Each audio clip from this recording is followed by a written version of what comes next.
Okay, welcome to another episode of Conversations with Neighbours. Today we have Tom Pearson and Kira Rosenbloom. Yes, you got it. I nailed it. I have found quickly that last names are more and more difficult to pronounce, and I'm a terrible reader as well too. But we're here today to talk about the Newmarket International Festival of One-Act Plays. Thank you for being here. Brought treats, brought coffees, and we're here to have a good time. So let's just start with what is the Newmarket International Festival of One-Act Plays. We'll start with that and then go from there. Well, it's the 8th annual this year. So it's the 8th annual Newmarket International Festival of One-Act Plays. And a one-act plays is a shorter, we'll describe it as a shorter play. So we'll feature 2 or possibly 3 plays per show. So it's Thursday night, Friday night, Saturday night, and then there's a Sunday matinee. Opening night, we usually have the three shows going on as well. We'll throw in a party. So we have a red carpet party, some live entertainment, and some great food beforehand. And then we go upstairs and the show starts. So there's shorter plays. To give you an example for this year, the very first play we'll be showing is called Phone Solicitor, and it's a one-person play. So it's actually one person who's a salesman. He's lost his. He used to be a stock trader, like he worked on the trading floors. He lost his job. Now he's basically taking on anything just to get by. So he's a phone solicitor, and so the story is just him on that phone. You don't even hear anyone else, but it's just one person and one act. So. I'm not going to tell you what happens or anything. Keep it a bit suspenseful, but that gives you an idea. It's shorter. There's not as big a cast. You might have maybe as many as 5 in your cast, but generally speaking, they're shorter plays and they're smaller casts. So how many plays in total over the 3 days? We have 10 this year over the 3 days, including 3 with the young company. Yeah. So and how do you pick? How do these 10 get in the slots? What's the process for that? Well, there's 2 different processes. So for the Thursday, Friday, Saturday night shows, that's the we actually put out a call for plays, and this year we got over 300 sent to us within a month period. We actually had to cut it off. So in past years, we've never not been anywhere near that level, and certainly not getting that many that quick. So we looked at we were kind of shocked when we looked at it, and our computer guy, Daryl, says, we've got 300. I go, are you sure? He goes, yeah, I'm sure, man. He's looking at the dates on it. I go, holy mackerel. I go, we can't even read 300. So we need to, what are we going to do? So we cut it off. We actually cut off the entries because we just had so many. We got one from Singapore. They come from all over the world. Hollywood. We've got Hollywood writers we've had in the past. Yeah. So it's exciting in that way. We've somehow been able to make the world know about this, little Newmarket International Festival of One-Act Plays. Yeah. So we want to get the Newmarket people in Aurora and GTA people excited about it as well. Yeah, for sure. So that's how we pick those plays. So we actually have a committee, and they sit all year round. So those plays will come in November and December. We'll start reading them, and we have to have them done by February, and then we'll sit down and actually start picking our plays in February. So this year we broke it into groups to do that. Now for the young company, I'll let Kira tell you about that. They have a different process on how they put together their plays. Yeah. Yeah. So I started with VUTC a while ago, and kind of what I had realized was, these kids are actually capable of so much, and if you give them the opportunity and the guidance and the support, they are capable of, as much as you and I are. So I think 3 years ago we started writing the plays. So I had started writing these workshops, so I would teach them about scripts and story writing and all that kind of stuff. So we run these workshops. I think we start in around April. So we start in April, and we have a writing period. We produce 3 different plays every year. And the last 2 years we've done musicals as well. They're doing musicals now. So we had one musical last year, which again had all original music. And we have another one this year, which is again all original music. So yeah. So it's three from you on Sunday? Yes. Yes. Yeah. And one this year is also going to be a musical. Yes. And actually, we're giving all the funds that day to the Aphasia Institute. Yep. So, I mean, Yes. Kira can tell you more about aphasia, Yeah. what they're doing with that, but it's groundbreaking stuff. This is amazing what Kira has done here. Yeah. Please dive into that. Oh, thank you so much. So to give a bit of background, so my background, I'm currently in school for speech and language pathology. So speech and language pathologists work with all different kinds of people. We work a lot with different language, speech delays, to social communication, to swallowing, all of that kind of stuff. But I was fortunate enough to work with the Aphasia Institute. I've been with them for 3 years now, prior to beginning my program. And I had learned a lot about supporting communication for adults with aphasia. So I kind of wanted to extend that into what we were doing, because I grew up loving theater, and it, through my studies, had realized how communication intensive theater is. And it just, I thought, without the proper supports, if theater became inaccessible to me, that would make me so sad, especially because I love it so much. So I wanted to see if we could do something to make it accessible to them. So the collision of both your worlds coming together. Yes, Yeah. the science or healthcare and arts. And this is the first time this has ever been integrated into the theater with you guys? With us, for sure. Yeah. I mean, it could be Yeah. it could be throughout the world. I don't know. It's that groundbreaking. Well, first time you see it. And like, not everybody would know what aphasia is. Maybe. Yeah, so maybe just to touch on that quickly. So aphasia is a language problem or language disorder that can happen after a stroke or a traumatic brain injury. So usually it's the left side of the brain that's injured, which is where our language centers are, and that can impact an individual's ability to produce language, whether that's through the muscles, like the coordination of muscles that are needed to speak. It could be through, for example, being able to find the words. So all of that would be expressive language that's impacted, or receptive language, so being able to understand. And that can, again, be auditory. So if someone's talking to you, you might find it difficult to understand, or through written text.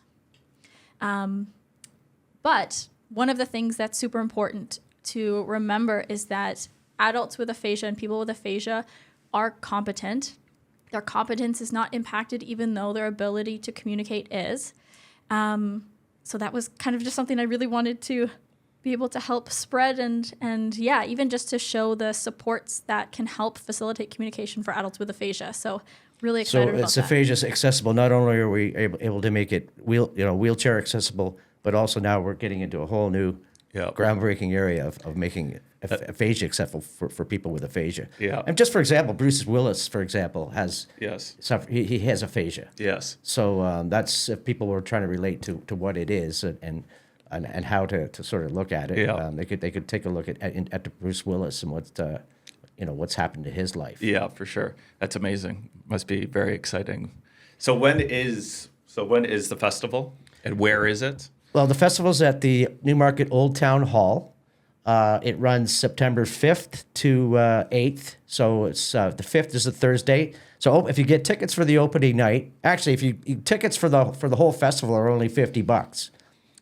If not, if you get tickets for individual shows, they're $25. And if you get them early enough, they're $22.50. For students and for seniors, they're $20 and $17.50.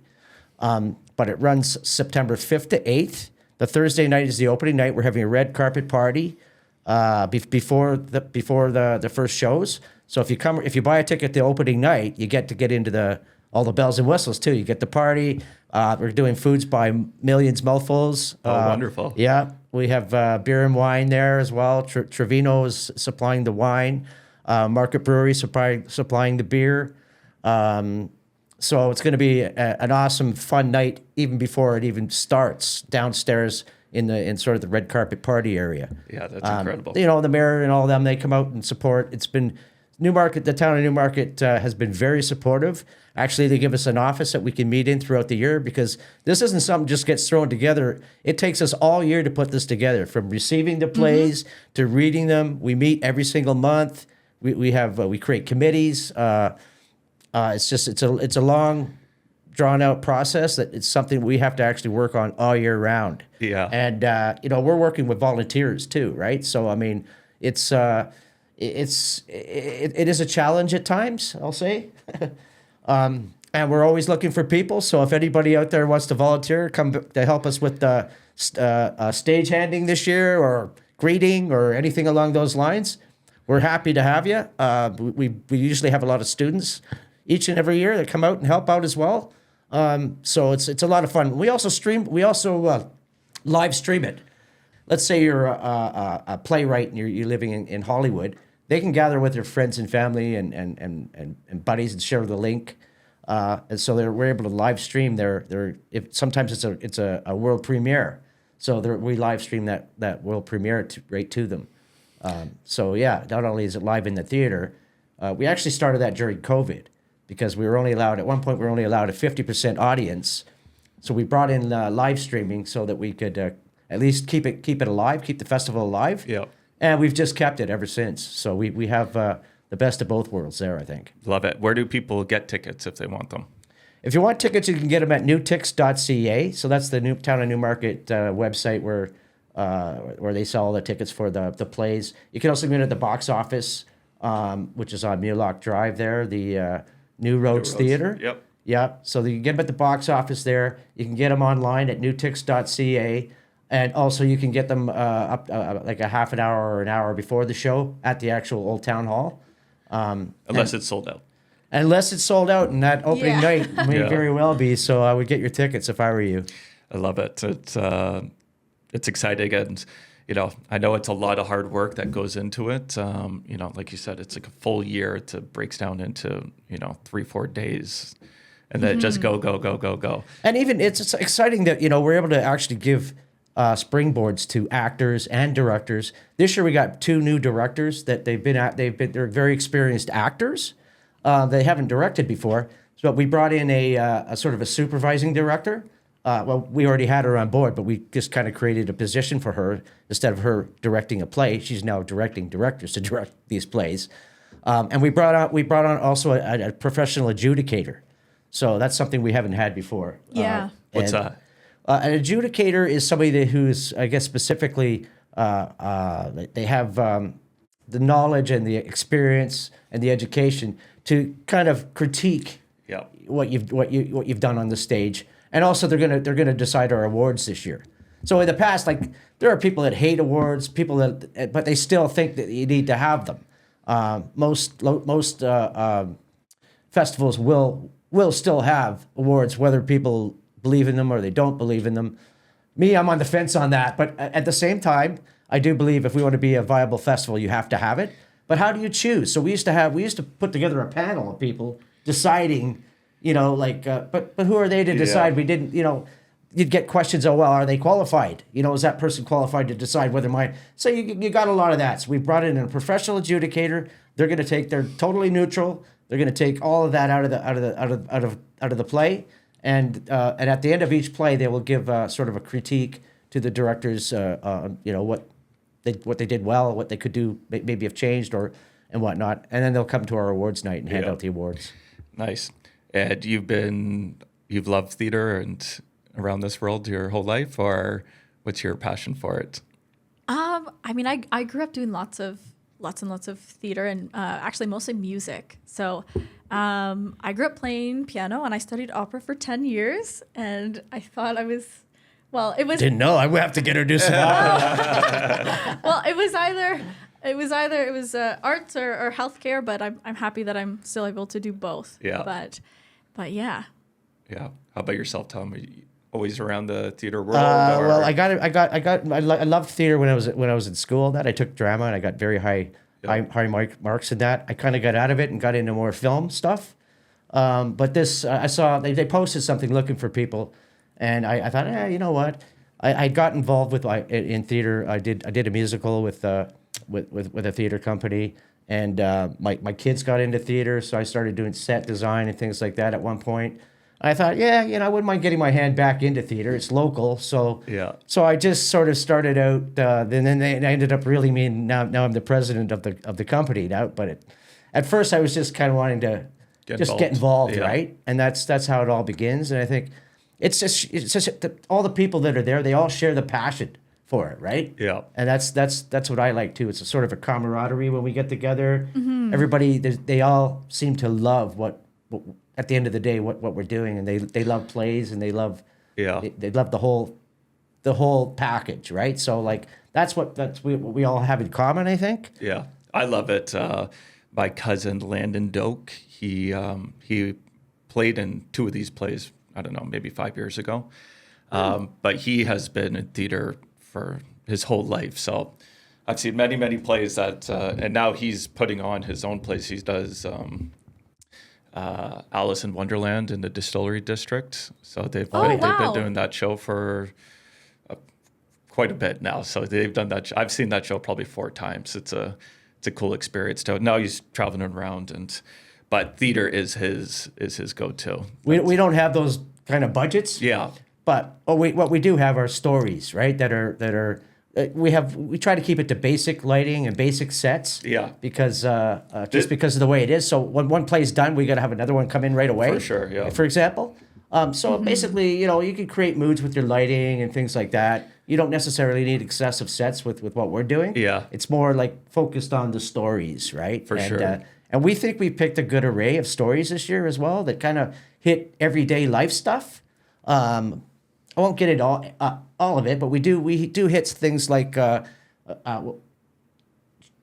talking about aphasia. One of our plays gets into a little bit of dementia, but I won't get into how or which one or anything like that because it's kind of a surprise in it, right? Yeah. But these are things every day. Another one's gets into religion in a roundabout way. It's a comedy though, but it still sort of makes people think, about organized religion. So just. It's believe me, it is very hard. We left a lot of great plays out, and we don't all agree on anything, right? So everyone has their picks. We all lose picks.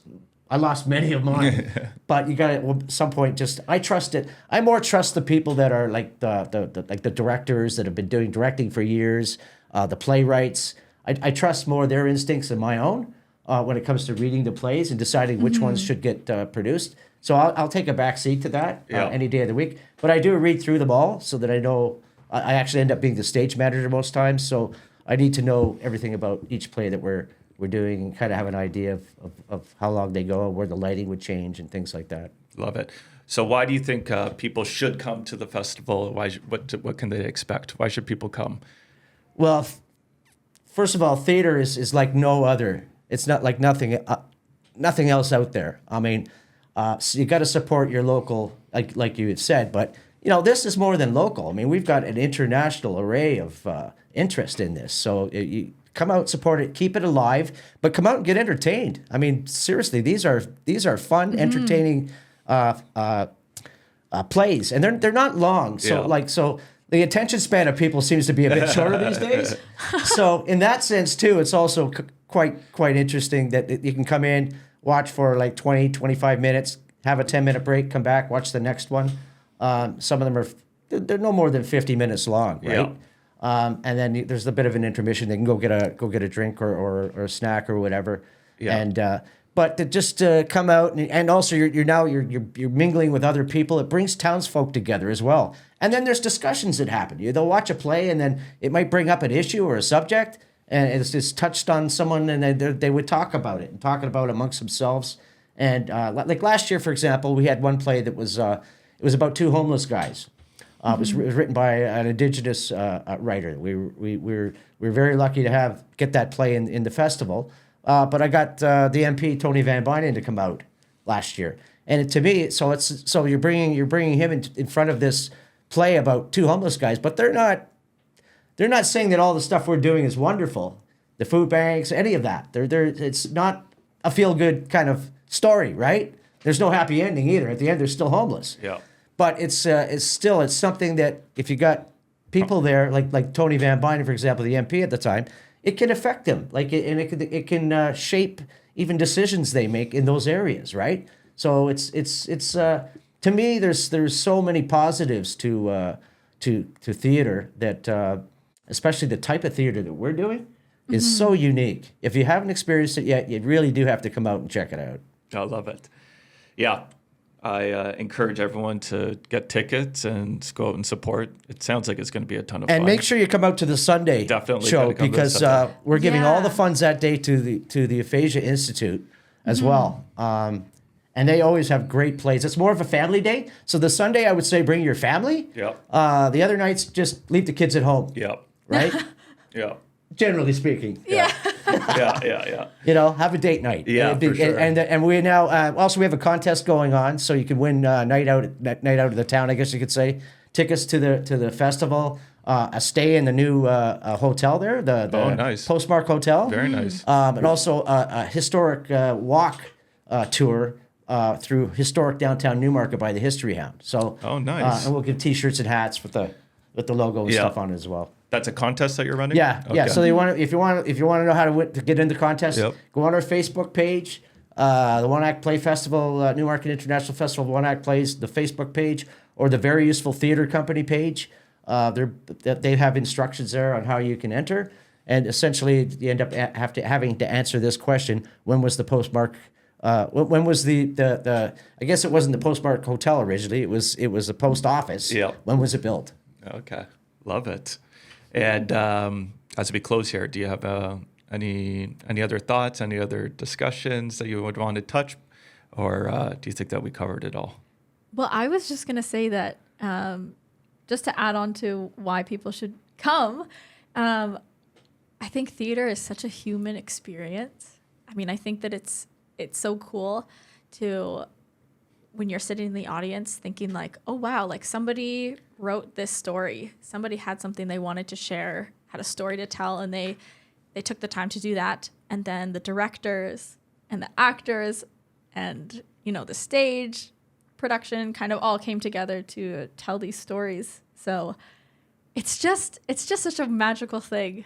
Yeah, I think that every time I see a play, I'm like, can you imagine?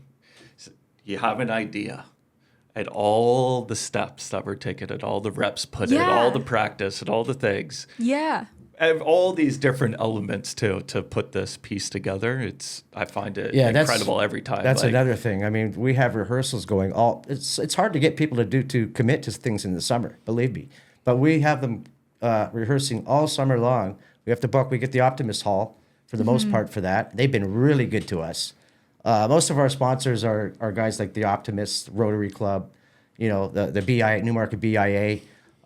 So like those are our they're our lifeline, really. And so without them, we wouldn't even be able to do it. But yeah, they come out all summer long, rehearsing, and it's a commitment. Yeah. And so like to me, I mean, I say support your festival. It's really, we're doing it, but it's your festival essentially, right? Like if people don't support the festival, that it'll die, right? Yeah. We've had, last year we had the most attendance we've ever had. So while let's break that record. While this other Yeah. Keep the growth. while other festivals and other companies are reporting reduced attendance, ours has actually gone up the last couple of years. Love that. And like I say, so we got 300 entries to read through this year. That's the most we ever had, and that was only in a month period. Yeah. So it's exciting and Trending the right way. Yes. Definitely. Yeah, so you have record. Okay, one last question. It can't be from the festival, though. What's your favorite play that you've seen? Not from the festival? Can't choose the festival. Do you want to go first? My favorite, Yeah. I would have to say Cats. Yeah. Classic. Because Classic Cats. Yeah, I would have to say Cats. Yeah. I mean, it was very well produced. I mean, it's a high budget, obviously. Yeah, but, of course. But, yeah, I'm kind of impartial to that type of play. Yeah, no, definitely. So for me, Cats. How about yourself? I think, I don't know. I've seen so many. I think I love Miss Saigon. I don't know if you're familiar with I'm that not. one. It's a musical, and it has such a beautiful score. So I did like Jesus Christ Superstar as well. Yeah. Well, that was kind of back in the day. Yeah. People might not remember that one. Yeah. although A friend of mine did the lead in that, so oh, yeah, in one of them. I guess obviously there wasn't just one, Yeah. but yeah, he's a very good singer, and I like to support him back then. I got to pick two. One, kind of on the bigger budget side of it, the Book of Mormon. When I went and saw that, I just saw that recently. I was like, I don't think I'd ever seen something like so funny and so put together. Like Yeah. anything that I've ever consumed. It's when so I good. left that, I saw it went the first time it ever came around to Toronto. So that's on that big side, and then my cousin Landon too. They wrote like for Peter Pan, but they did it in Okay. a brewery. Oh, Yeah, it's Old interesting. Flame Brewery in Port Perry. So it was such a cool setting where it's like really, really small, and it was just like a circle too, and so people were like coming in and out. Yeah, it's kind of popular now, doing them in Yeah. these unique places, right? Instead of Yeah, a theater, it was so like, right on the street. Right? Yeah, it was so fascinating, and he had written all the music that was in the play that they did too, and I was just like, this is so Really? cool how they could transform like this space and see this play. It was awesome too. So those are mine. Oh, that's definitely Excellent. good picks. Excellent. Okay, thanks for coming in, and we'll see you there. Yeah, thank Thank you you. so much for having us. Yeah, we hope to see appreciate it. everyone there. Appreciate it. Okay. Great job. Thank you. Wonderful.